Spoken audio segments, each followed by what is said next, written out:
Hi అండి, బాగున్నారా? కారం దోశ వేస్తున్నాను.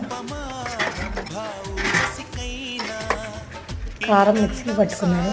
ఒక 5-6 ఎండుమిర్చి, ఒక టమాటా, కొంచెం వెన్నీళ్ళు నానబెట్టుకున్నాను.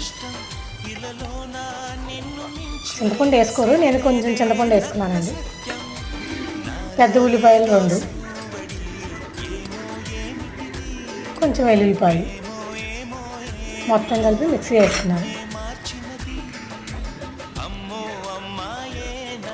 కారం దోశ,